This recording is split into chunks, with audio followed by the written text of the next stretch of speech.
mengabarkan kebaikan dan memberikan kebaikan untuk desa. Bersama TV Desa Banyumas, kita akan sama-sama menelusuri, memberikan informasi dan memberikan liputan kegiatan yang berada di desa-desa, khususnya yang ada di desa Kabupaten Banyumas. Perlu kita ketahui bahwa sebuah desa adalah bagian terpenting bagaimana sebuah pembangunan negara kesatuan Republik Indonesia. Untuk itu, TV Desa Banyumas akan memberikan liputan khusus tentang perkembangan pembangunan desa di Kabupaten Banyumas. Bersama Imanuddin melaporkan. Mayat kita ke narasumber yang kedua. Pada narasumber yang kedua adalah dengan Dr. Dumaria Simanjuntak, yaitu dengan topik regulasi keuangan. Dengan topik yaitu regulasi keuangan dan aspek tata kelola serta manajemen risiko keuangan Bumdesma. Kepada Dr. Dumaria Simanjuntak SIMA kami silakan. Silakan Ibu. Terima kasih Mas. Akhirnya nama saya benar, Dumaria ya, bukan Dumaira. Bapak Ibu mengkoreksi nama itu susah Bapak Ibu. Pertama kali Dumaria Simanjuntak. Habis itu Simanjuntaknya udah benar Simanjuntak jadinya. Habis itu yang salah jadi Dumaira. artinya apa Bapak Ibu? Manusia itu ada khilafnya ya. Makanya kita akan bicara nanti tentang manajemen risiko ya.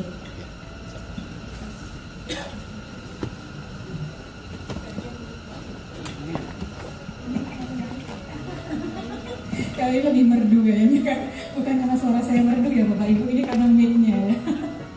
Bapak Ibu, saya lebih nyaman untuk duduk supaya saya bisa melihat Bapak Ibu langsung ke sebelah kiri, depan, dan kanan J. Dan saya tidak sekuat Ibu Hati yang bisa berjalan gitu karena saya pakai sepatu tinggi. Oke. Assalamualaikum warahmatullahi wabarakatuh. Salam sejahtera, Om Swastiastu, Namo Buddhaya, salam kebajikan. Selamat siang Bapak Ibu. Jumat dan siang hari Bapak Ibu ya. Udah mulai ngantuk Bapak Ibu. Apalagi ini materinya juga ngantuk ya, ngomong tentang hukum ya. Saya basicnya memang hukum dan memang disertasi saya, memang penelitian saya di bidang desa. Namun saya bicara di sini bukan sebagai ahli Bapak Ibu. Bapak Ibu lah ahlinya. Jadi saya mohon Bapak Ibu datang ke sini bukan dengan gelas kosong, tapi bolehlah setengah kosong deh. Jadi bisa saling mengisi gitu Bapak Ibu deh. Nah, Bapak Ibu, desa itu kita tahu ya menjadi salah satu ujung tombak ya dalam pembangunan perekonomian daerah maupun nasional ya. Pembangunan perekonomian daerah menjadi hal yang penting untuk meningkatkan kualitas hidup masyarakat. Nah, salah satu upaya yang dilakukan oleh pemerintah, tadi termasuk juga dari pemerintah daerah Kabupaten Wonosobo, yaitu membentuk atau mengatur badan usaha milik desa dan badan usaha milik desa bersama. Sebenarnya BUMDes itu ya BUMDes itu sendiri dan BUMDesma ya Bapak Ibu ya kalau di aturan. Jadi nanti kalau saya nyebut BUMDes itu sama aja dengan BUMDesma ya Bapak Ibu ya. Karena pengaturannya tidak ada bedanya sebenarnya, cuma sedikit aja di pendirian saja ya. Nah, Bapak Ibu, tataran filosofis Bapak Ibu.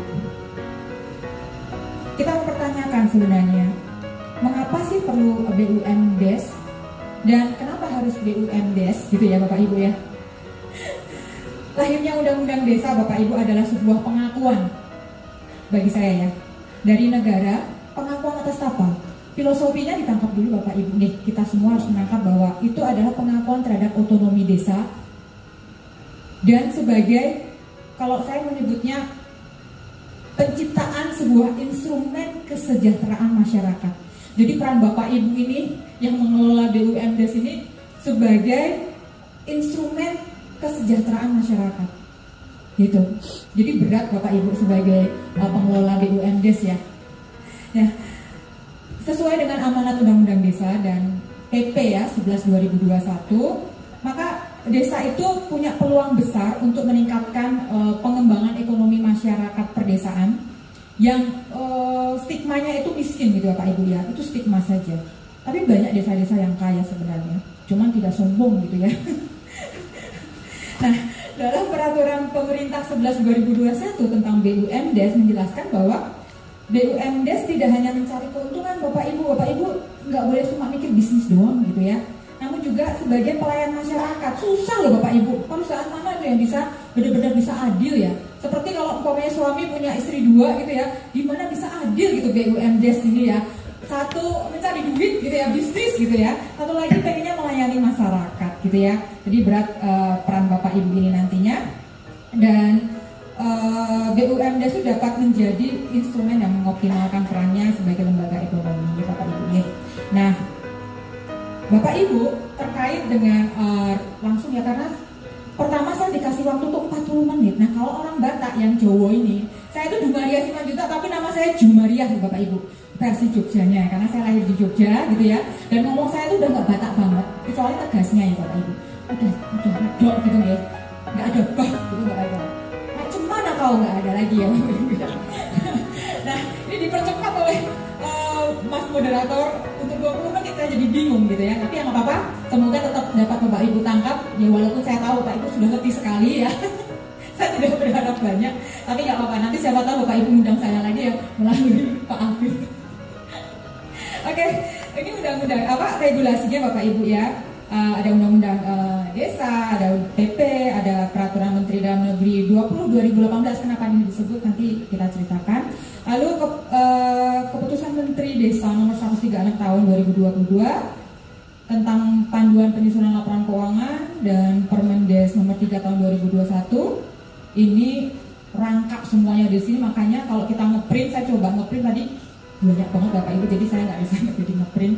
Lalu peraturan Permendes 4 tahun 2015 ini, walaupun topiknya itu sudah ada di tahun sudah diperbarui dengan PP, namun ini tidak dicabut Bapak Ibu. Di dalam perundang-undangan di desa itu tidak dicabut. Jadi sepanjang itu masih tidak bertentangan dengan PP, itu aturan-aturannya masih bisa dipakai nih Bapak Ibu ya. Lalu Permenhukam nomor 40 tahun 2021. Nah, Bapak Ibu kalau di peraturan pemerintah nomor 11 yang mengatur pendirian BUMDes itu memang sepertinya sudah lengkap Bapak Ibu ya.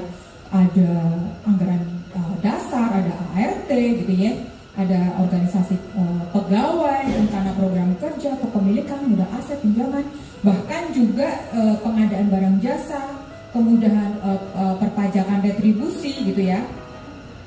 Namun Bapak Ibu, di PP ini memang belum ada aturan terkait dengan aset BUMDes ya Bapak Ibu ya. Nah, pertanyaan kita nanti diskusi, nanti minta juga Bapak Ibu terkait aset desa ini, apakah peraturan Menteri yang tahun 2016 nomor 1 kalau nggak salah tentang pengelolaan aset desa itu apakah lalu serta-merta akan berlaku di BUMDes gitu ya. Kenapa kita bisa harus mendiskusikan ini? Karena untuk pengelolaan keuangan BUMDes kita masih harus tunduk kepada, padahal sebenarnya juga tidak ada ditunjuk, tapi kita mengadopsi sistem pengelolaan keuangan desa. Which is sebenarnya itu sudah tidak matching ya Bapak Ibu ya, karena Bapak Ibu sebagai BUMDes bukan cuma untuk melayani ya, tapi juga mencari laba gitu.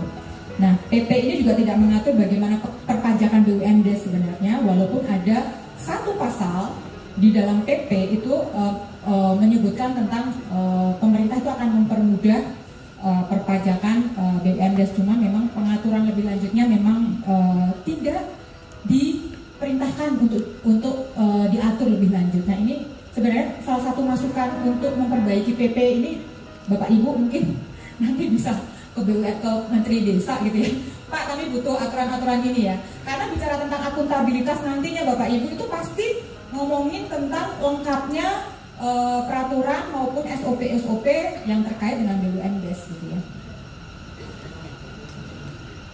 Nah, untuk regulasi keuangan BUMDes ini, kalau saya sendiri berpendapat nanti monggo Bapak Ibu boleh dari prakteknya bagaimana, walaupun nggak lengkap ternyata kami bisa melakukannya Ibu rumah gitu ya. Kalau menurut saya itu belum lengkap, walaupun bisa dikatakan dari mandat PP 11 2021 ini sudah dilakukan, itu semua sudah dilaksanakan ya peraturan pelaksanaannya ya. Baik itu mau berwujud peraturan Menteri Dalam Desa maupun peraturan Menteri Hukum dan HAM. Oke Bapak Ibu lanjut, sebelum saya nanti di waktunya 10 menit lagi ya Bu. Ada aspek tata kelola keuangan BUMDes. Kalau menurut saya sih Bapak Ibu ya, pengelolaan keuangan BUMDes ini mengadopsi pengelolaan keuangan desa itu tidak pas gitu ya. Jadi saya paham kalau Bapak Ibu juga kesusahan bagaimana mengelola keuangan BUMDes karena ruhnya sebenarnya sudah berbeda gitu Bapak Ibu ya. Nah ini Bapak Ibu prinsip pengelolaan BUMDes profesional, yang artinya itu adalah tata kelola dilaksanakan sesuai dengan kaidah yang ada ya, dan dikerjakan juga oleh pelaku yang memiliki kemampuan kompetensi yang memadai. Kalau sampai sekarang mungkin baru hitungan 3 atau 4 tahun BUMDes Bapak Ibu berjalan. Udah berapa tahun Bapak Ibu yang BUMDes mah? 20 tahun. 20 tahun. Oh, XPNPM ya? Iya. Oh iya kalau PNPM. Saya nggak nyerah Mas. Pasti punya kemampuan dan kompetensi ya Bapak Ibu ya. Ini bukan isu lagi gitu ya, isu akuntabilitas dan isu manajemen resiko gitu. Lalu terbuka dan bertanggung jawab. Bapak Ibu sudah tahu partisipasi, prioritas sumber daya dan keberlanjutan gitu. Nah Bapak Ibu tentang tata kelola keuangan BUMDes atau BUMDesma. Nah pentingnya praktek tata kelola yang baik itu memang harus diwujudkan salah satunya dengan prinsip-prinsip ini ya Bapak Ibu, transparan, partisipatif, akuntabel gitu ya Bapak Ibu ya. Nah, akuntabel itu merupakan bentuk pertanggungjawaban pengelolaan keuangan kepada seluruh pemangku kepentingan. Jadi Bapak Ibu bisa nanti kita mengajak merenung gitu ya. Selama ini itu pertanggungjawaban saya itu hanya dipergunakan untuk penasihat saja atau pihak-pihak tertentu saja atau gimana ya. Itu Bapak Ibu nanti kalau punya kelemahan di sana berarti nanti manajemen risikonya termasuk ini. Jadi Bapak Ibu kita perlu pahami bersama juga bahwa akuntabilitas yang baik itu mampu meningkatkan kualitas laporan keuangan yang Bapak Ibu nanti hasilkan ya. Nah, Bapak Ibu akuntabilitas itu mampu menyajikan informasi keuangan relevan. Jadi kalau Bapak Ibu sudah melakukan ya informasi-informasi yang Bapak Ibu lakukan atau laporkan itu relevan, andal, dapat mudah dipahami. Jadi kalau penasehat sering nanya berarti nggak mudah dipahami laporan Bapak Ibu ya. Bapak Ibu sudah ada yang dari instansi saya datang ke Bapak Ibu? Oh, itu PNPM sudah berbeda lah ya Pak ya, sudah berbeda, belum ya? Alhamdulillah Bapak. Mau lagi. Iya. Nah, jangan ya kita doakan bersama Bapak Ibu. Tapi kalau udah manajemen resikonya udah keren, Bapak Ibu nggak usah perlu takut lagi. Dan memang desa ini kan berbeda ya Bapak Ibu dengan pemerintahan daerah ya. Undang-undangnya aja beda gitu ya. Pokoknya semua bawa ke musyawarah desa deh Bapak Ibu. Nanti di BUMDes itu juga sebenarnya jawabannya di musyawarah desanya. Bapak Ibu mau nanya apa nanti? Nggak ada nanya, nanti jawabannya di musyawarah desa. Sudah selesai pula gitu. Bu, ini kami dilaporkan nih Bu, ditanya Pak KPK sama BPK lah sama jaksaan kepolisian lah gitu ya. Direktur-direkturnya pada kapok, nggak mau saya jadi direktur Bu gitu ya. Nah kalau musyawarah desa Bapak Ibu itu kuat ya, dan mereka kan punya kewenangan Bapak Ibu, punya kewenangan untuk ini di proses hukum apa enggak sih atau diselesaikan aja sih lewat musyawarah gitu. Jadi lembaga tertinggi Bapak Ibu inilah yang Bapak Ibu mesti harus hubungannya harus bagus gitu ya. Sampai malah nanti terjadi clash ya, jadi sehingga yang dilaporin gitu ya, dilaporin oleh penasehat atau pengawasnya sendiri. Nah kadang juga akuntabilitas itu Bapak Ibu tidak terimplementasi asas ini karena memang laporan pelaksanaan aktivitas dengan aktivitas sebenarnya itu berbeda. Terus nggak ada bukti pendukung. Lalu laporan tidak diverifikasi gitu ya, jadi verifikasi laporan tidak dilakukan. Ada beberapa isu ya, banyak yang memang kami lihat bahwa untuk menyelenggarakan kegiatan ini aja SPD-nya masih berbeda-beda gitu ya. Tadi ada yang mengadu gitu ya. Mungkin Bapak Ibu juga melakukan itu yang terpaksa ya Bapak Ibu. Nah, itu artinya apa? Sebenarnya ada kelemahan di asas akuntabel Bapak Ibu gitu ya. Baik itu mungkin SOP-nya tidak lengkap gitu ya. Bukan tidak lengkap lagi, mungkin anggaran dasarnya itu tidak mengatur tata hubungan kerja dan tata kerja gitu ya. Jadi selain yang ada di dalam PP, apa sih sebenarnya yang ada di anggaran dasar sebenarnya seperti itu ya.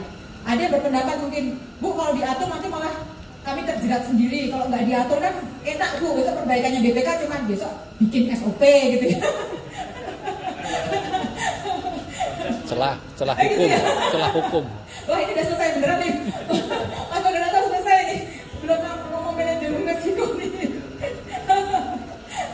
Oke Bapak Ibu, udah kita semua di sini juga tahapan pengelolaan keuangan BUMN Desma juga sama plek gitu ya. Sama plek dengan pengelolaan keuangan desa yang mau dari perencanaan, pelaksanaan, penatausahaan, pelaporan dan pertanggungjawaban. Nah, biasanya sih kadang ya Bapak Ibu ya, di tahapan pengelolaan keuangan BUMDes itu dalam melakukan perencanaan dan pengelolaan itu nggak sadar kita itu bahwa itu berdampak pada kualitas dan daya saing BUMDes. Jadi kadang-kadang ngerjain perencanaannya sembarangan, nantilah sambil waktu laksanain Bu dibenerin perencanaannya. Jadi tambal sulam. Bapak Ibu ada yang di sini kayak gitu bikin perencanaannya tambal sulam? Ada. Gak ada. Kalau ada saya nanya, habis itu Bapak Ibu dari BUMDes mana? Bentar lagi inspektoratnya turun. Nah Bapak Ibu, karena lemahnya perencanaan, Bapak Ibu catat ya. Karena lemahnya perencanaan, maka modal mau seberapa banyak pun itu tidak berdampak terhadap tugas berat yang Bapak Ibu bisa tanggung tadi. Gitu, mending modal sedikit aja Bapak Ibu.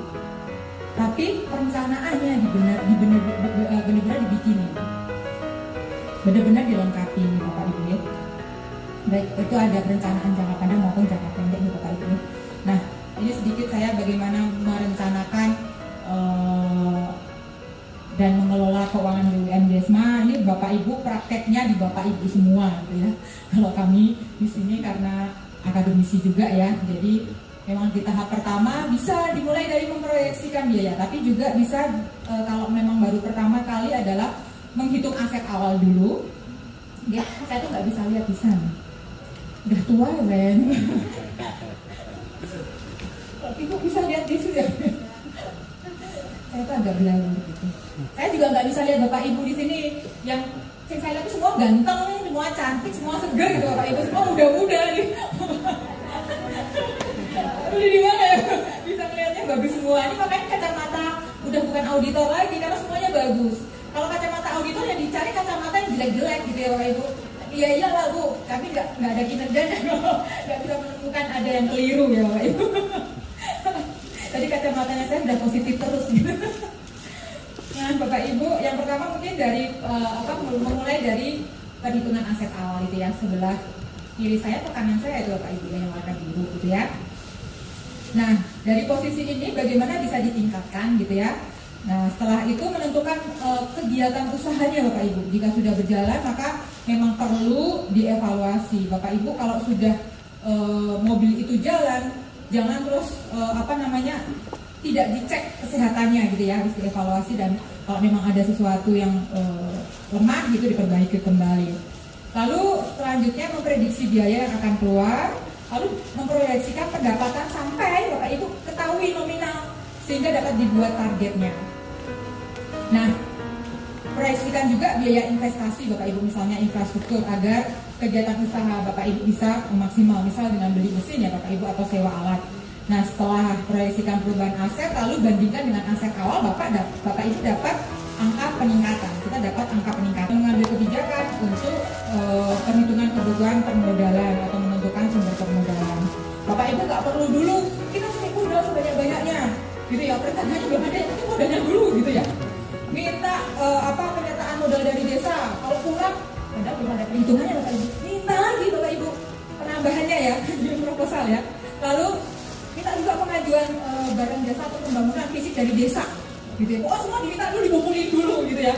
Minta pengajuan bantuan keuangan atau kerjasama. Oh ini kerjasama dengan apa itu, ada pabrik di situ, kita mintain aja CSR-nya, gitu ya. Terus masyarakat wajib semuanya, kumpul semua, bingung Bapak Ibu pertanggung jawabannya. Merencanakannya juga nanti kegiatan program kerja makin banyak. Jadi untuk Bapak Ibu yang sedang memulai desanya itu sedang memulai mengelola BUMDes, sebaiknya pelan-pelan saja. Gitu.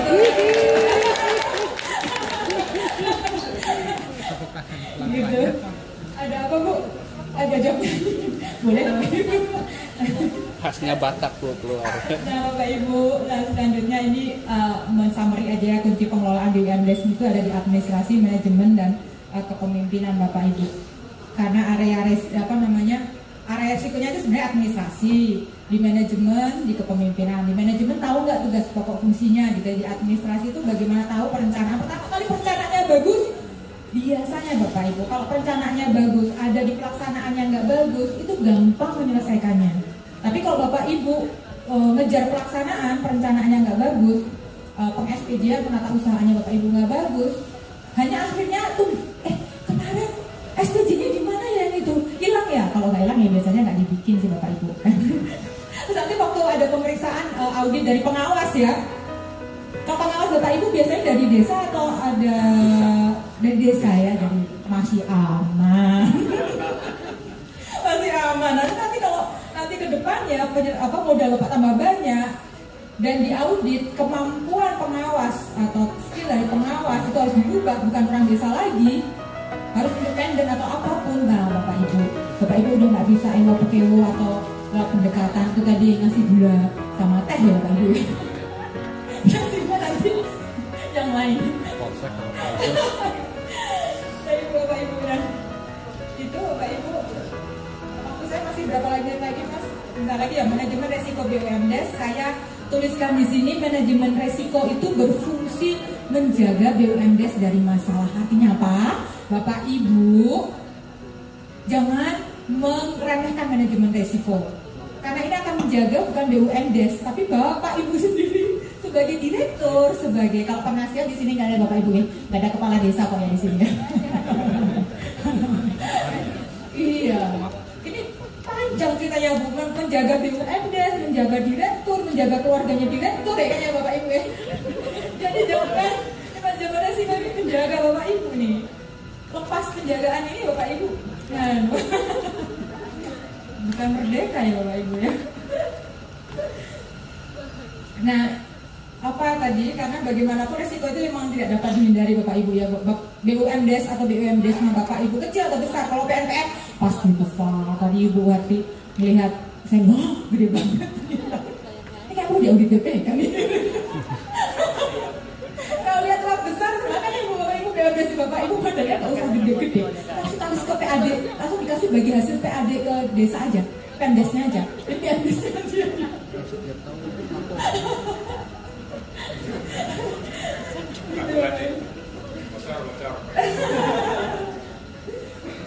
Jadi memang manajemen resiko ini memberi panduan tentang ancaman resiko ya Bapak Ibu ya, sehingga dapat mengurangi resiko terlebih dahulu itulah ya. Udah lihat ancang-ancangnya nih kayaknya hilalnya gitu ya. Kita mau masuk mana nih gitu ya. Oh ternyata kita mau masuk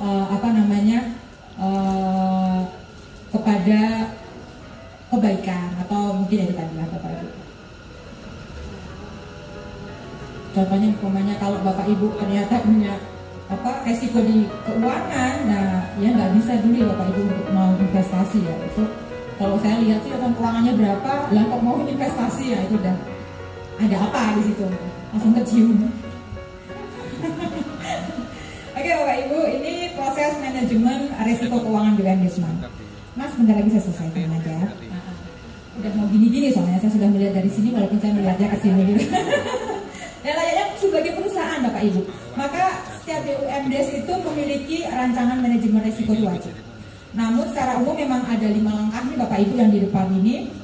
Nah, yang pertama itu mengidentifikasi resiko ya Bapak Ibu. Misalnya hal yang kecil aja, resiko itu ada banyak sebenarnya, resiko keuangan, resiko pasar, resiko hukum, resiko regulasi, resiko sosial gitu ya. Nah, adanya ketinggian kecemburuan sosial warga atau resiko kerusakan lingkungan itu juga akan berdampak kepada resiko keuangan Bapak Ibu gitu ya. Jadi jangan melihat dari sisi keuangannya saja gitu ya. Nah, untuk yang kedua, tahap menganalisa resiko. Setelah tadi kita mengidentifikasi dan mengumpulkan data-data Bapak Ibu, tahapan selanjutnya itu menganalisa resiko. Nah, kita harus menentukan ruang lingkupnya dan memahami hubungan antara resiko yang muncul gitu ya, yang akan dihadapi oleh BUMDes. Dan untuk gunanya juga untuk menentukan tingkat keparahan dan keseriusan resiko ya. Jadi nanti bisa melalui analisa resiko ini Bapak Ibu dan kita dapat mengetahui ada beberapa resiko yang dapat membuat seluruh bisnis ini terhenti gitu ya. Ada juga yang menimbulkan gangguan kecil sebenarnya. Tapi ternyata walaupun gangguan kecil ini bisa berdampak sekali terhadap keberlangsungan kegiatan usaha Bapak Ibu gitu ya. Demo itu kan dipikirnya itu kan kecil ya. Tapi kalau demonya didomplainin sama provokator selesai Bapak Ibu. Asal Bapak Ibu bisa dibakarin gitu ya. Jadi memang harus pintar-pintar kan, analisa Bapak Ibu lebih pintar lah ya, benar-benar diprakteknya dalam manajemen risiko ini ya Bapak Ibu ya. Saya kadang-kadang malu juga ngomong di sini gitu ya. Apa Bapak Ibu sudah paham sekali Bu Duma?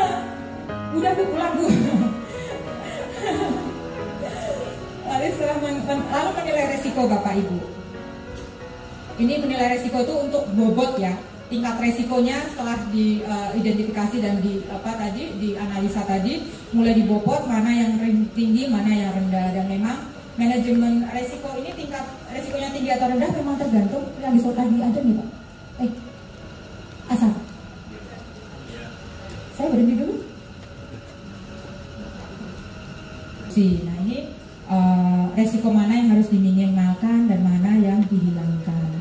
Nah, diskusi mengenai resiko dan kemungkinan solusinya dapat dilakukan melalui Bapak Ibu bikin sistem gitu ya. Ada beberapa respon sebenarnya, 5 jenis respon yang sebenarnya bisa digunakan untuk menghindari resiko. Nah, Bapak Ibu setelah menetapkan resolusi tadi ya, menetapkan solusi, Bapak Ibu memantau resikonya. Jadi resiko itu terus harus dipantau. Itu bisa Bapak Ibu dilakukan di laporan berkala ya. Laporan berkala itu penting banget Bapak Ibu. Jangan cuma asal-asalan, yang penting deadline selesai gitu ya Bapak Ibu. Nah di sini kan ada yang namanya kalau di laporan berkala itu ada apa aja Bapak Ibu? Posisi keuangan ya. Terus ada juga masalah-masalah di sana ya Bapak Ibu ya.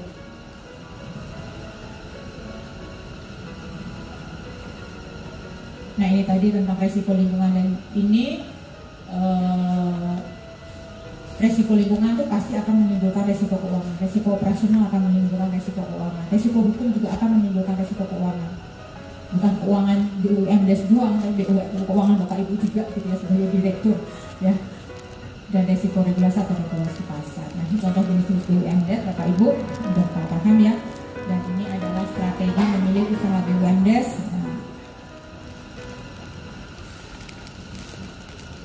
Adanya inisiatif utama dari masyarakat itu paling enak.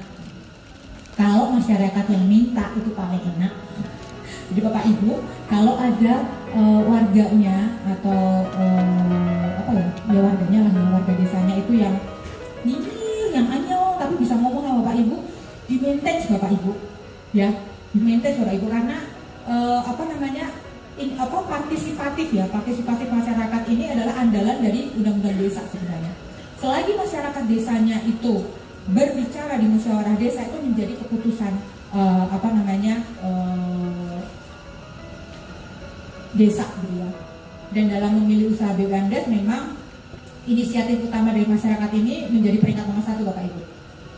Lalu dicari potensi usaha ekonominya ada apa enggak gitu ya. Bapak Ibu ada di gunung tapi orang ingin punya usaha perikanan gitu ya. Perikanan laut pula gitu ya. Potensinya nggak ada. Bapak Ibu mesti bobot gitu ya. Terus, itu mah impian untuk ada laut di gunung gitu ya. Nah, SDM yang mampu mengelola BUMS ini kan bisa juga dengan program-program CSR ya, atau kerjasama yang non usaha, sehingga Bapak Ibu bisa mentraining pegawai Bapak Ibu itu dengan kerjasama non usaha gitu ya. Nah, itu penting banget Bapak Ibu di SDM ini memang juga. Ini semua penting deh kayaknya. Sumber daya alam sebenarnya nggak apa-apa sih. Jadi kayak di Kebumen kalau nggak salah itu ada pengrajin anyaman. Pengrajin anyaman bambu terkenal turun-temurun. Saya lihat, lah bambunya dari mana gitu ya. Oh, di sana bukan penghasil bambu gitu ya. Ternyata dari daerah sebelah gitu ya. Ternyata sumber daya alamnya ada di sebelah, tidak apa-apa, tapi ada kemampuan atau skill yang memang dimiliki oleh masyarakat desa di sana sebagai warisan turun-temurun. Sehingga disebut kampung anyaman gitu ya, desa anyaman gitu ya. Nah, itu tidak apa-apa, ini sumber daya alam ditaruh di nomor 3 gitu ya. Kalau SDM masih bisa ditingkatkan. Sumber daya alam sebenarnya bisa juga sih Bapak Ibu mulai aja ada program sekolah BUMDes ya. Terus nanti mendatangkan petani, Pak Cokro tadi mana ya? Untuk perkebunan atau pertanian bambu gitu ya. Tapi ternyata memang anyaman itu tidak boleh sebagainya sembarangan Bapak Ibu. Jadi ini ya boleh ngambil di daerah-daerah sekitar ya Bapak Ibu. Oke Bapak Ibu, saya menulis ini agar Bapak Ibu pulang dari sini tetap semangat bahwa Bapak Ibu ini malaikat-malaikat pengentas kemiskinan, pembuat desa yang membuat desa bisa menggapai cita-cita kemandirian desa. Ya hanya pakai BUMDes atau BUMDesma Bapak Ibu. Nggak bisa pakai BUMN-nya Erick Thohir, nggak bisa mengentaskan kemiskinan, bohong tuh angka-angkanya gitu. Di tangan Bapak Ibu lah perjuangan desa ini untuk kesejahteraan masyarakat dari bawah beneran itu Bapak Ibu kan lihatnya. Gitu. Saya sih berdoa ya, semoga Bapak Ibu tunjangan sama gajinya tinggi deh gitu ya. Karena memang benar-benar gitu loh. Gitu. Terima kasih. Wassalamualaikum warahmatullahi wabarakatuh. Bapak Ibu mohon maaf jika ada kata-kata yang tidak berkenan Bapak Ibu dan tersinggung ya. Terima kasih, waktu saya kembalikan. Duma. Tepuk plus untuk Duma Maria. Alhamdulillah tadi 3 kali menyebut namanya beliau. Alhamdulillah yang ketiga betul. Jadi minimal kesalahan ada sebuah perbaikan jadi baru sempurna gitu. Dia demikian. Ya, cuman mohon Bapak Ibu ya jangan contoh saya gitu ya. Udah tahu yang di depan salah jangan dicontoh. Intinya demikian. Apa yang diberikan Bapak Ibu. Intinya demikian.